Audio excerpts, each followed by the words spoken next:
Hola, bienvenidos a todos, todas, todes a este video sobre cómo leer el arte, una entrevista con el doctor Gerardo Altamirano.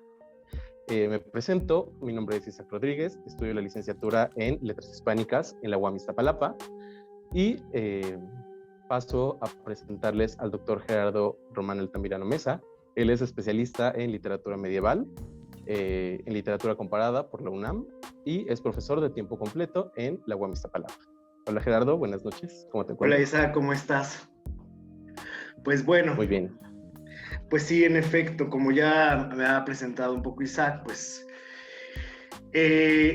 tengo un doctorado en literatura comparada y creo que por eso estoy un poquito aquí, porque la tesis que yo realicé en el doctorado fue sobre un motivo que llamamos nosotros en literatura éfrasis, que es la descripción de una obra artística en literatura. En el caso de nosotros, los literatos, pues lo que tenemos más a la mano como ejemplo de éfrasis es la descripción del escudo de Aquiles. Y bueno, pues no sé cómo empecemos, Isaac. Pues para comenzar, me gustaría hacerte la pregunta directa. ¿Qué es o qué entendemos por arte? ¿Qué es o qué entendemos por arte? Bueno, en un principio hay que comentar, me parece, que arte en un principio no es una palabra que se relacione con algo estético, ¿no?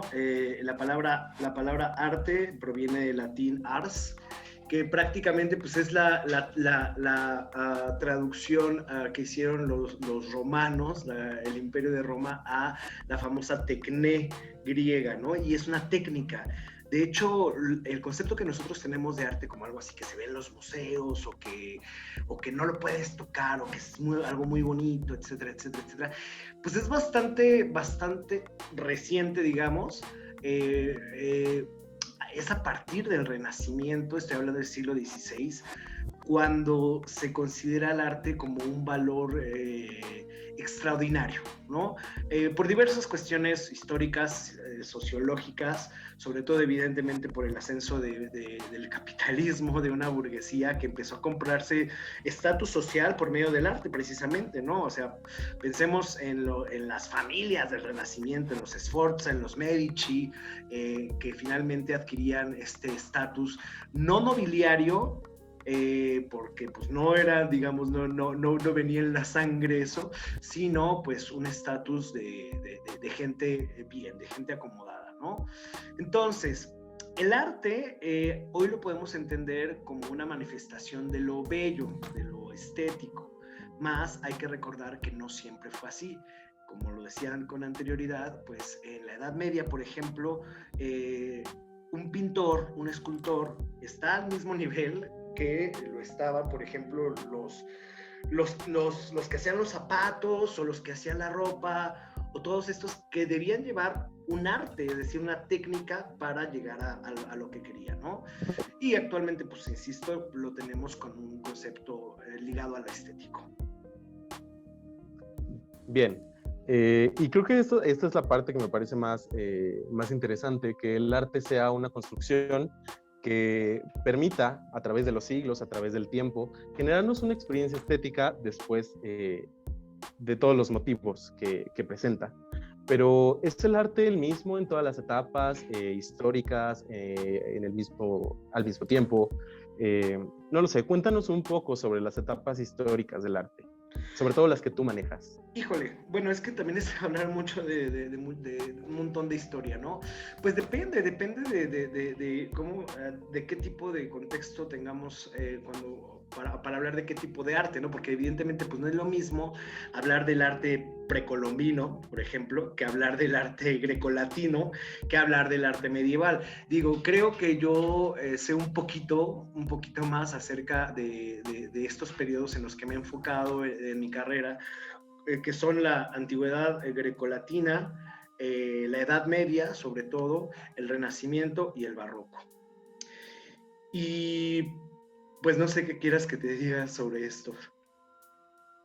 Bien, creo que aquí mencionaste algo importante, que hay etapas y que estas etapas pueden ser evidentemente hubo un arte antes de la antigüedad clásica, hablamos de Grecia y Roma, pero también hay un arte medieval y también hay un arte renacentista y un arte barroco. Entonces, cuéntame de las diferentes etapas que tú manejas, conoces, del arte clásico y de todos los demás artes.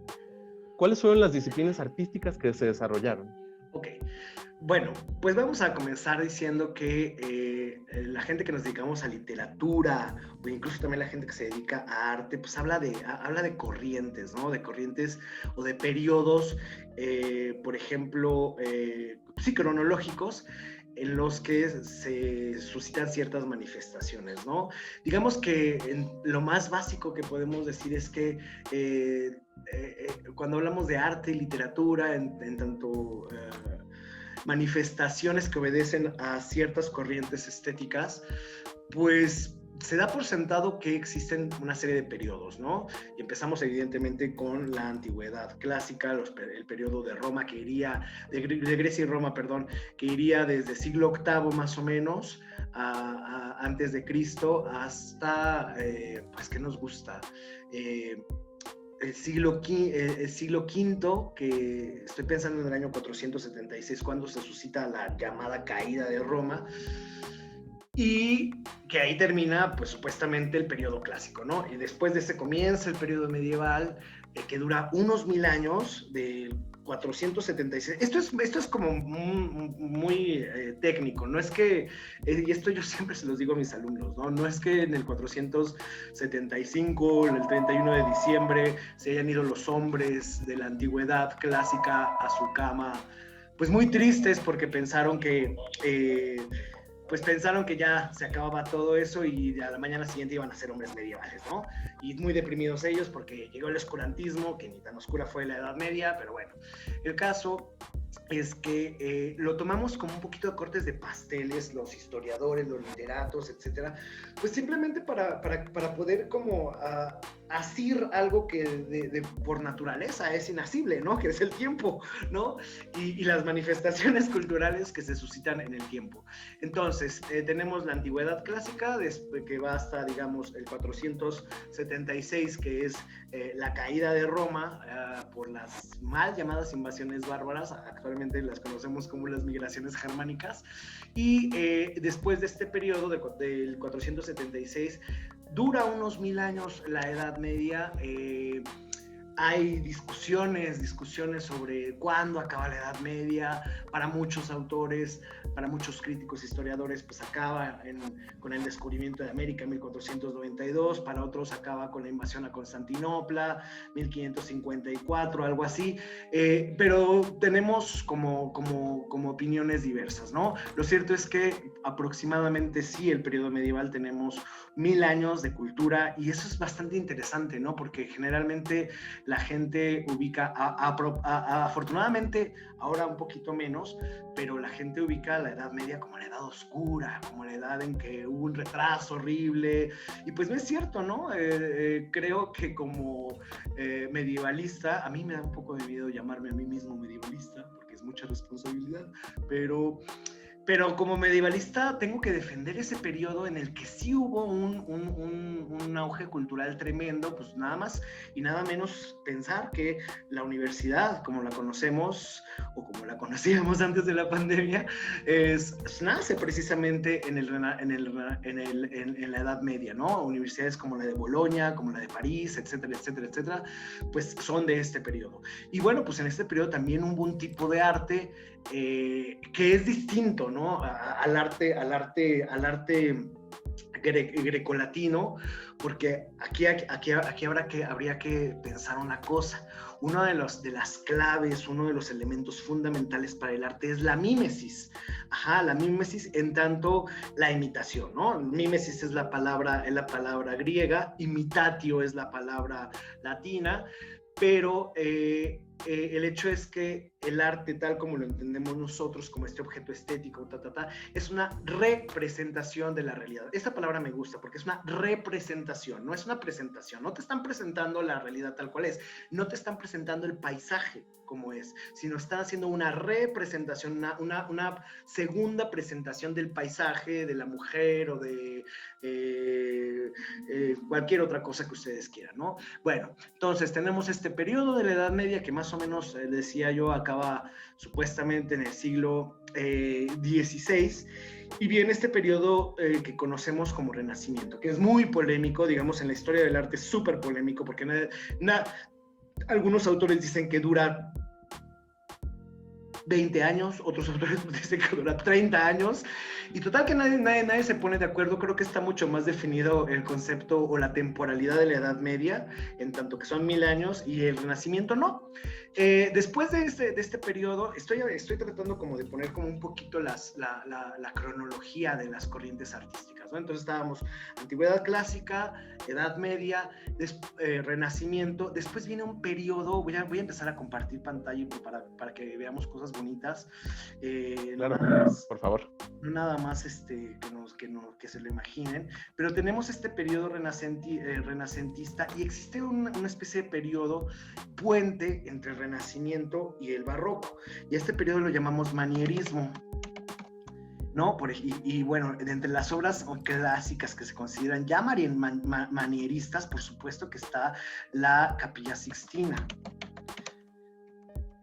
que bueno, ya digamos que ya en cuanto a la estética de las figuras, ya representa un cambio con respecto a la Edad Media, ¿no? Por ejemplo, pues estos cuerpos tan alargados, ¿no?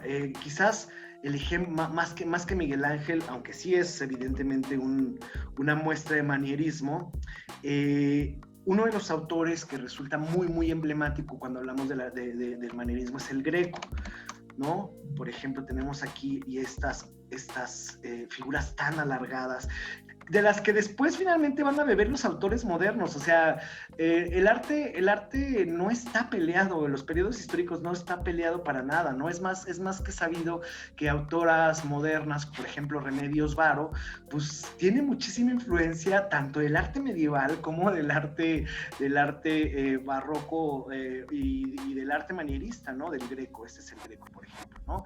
Y bueno, entonces teníamos arte clásico, arte medieval, Renacimiento, manierismo, y después del manierismo viene un periodo que nosotros conocemos como barroco. Y el barroco es una época que se da más o menos del siglo XVII al XVIII,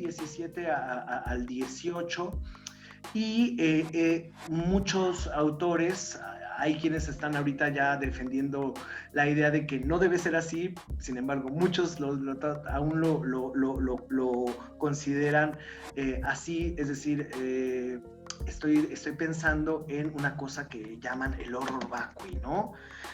El horror vacui, que supuestamente caracterizaba al barroco. Insisto, mucha gente, muchos teóricos ya están diciendo que no es así, pero bueno, el horror vacui, el horror al vacío, que se representaba o que se manifestaba, mejor dicho, en la estética barroca, que está toda virragada de muchas cosas, y eso incluso lo podemos ver en la literatura. Con nosotros que somos especialistas en literatura encontramos textos barrocos que, bueno, tú los empiezas a leer y no les entiendes nada, ¿no? Estoy pensando en Góngora, estoy pensando evidentemente en Sor Juana, piramidal, funesta, de la tierra nacida sombra, el cielo encaminaba, de vanos obeliscos, punta altiva. Así empieza el Señor de Sor Juana, y tú dices, ¿de qué me está hablando esta señora? ¿No? Finalmente, a este periodo barroco le sucede un periodo a partir del siglo XVIII y que todavía perdura hasta el siglo XIX, que conocemos como neoclasicismo,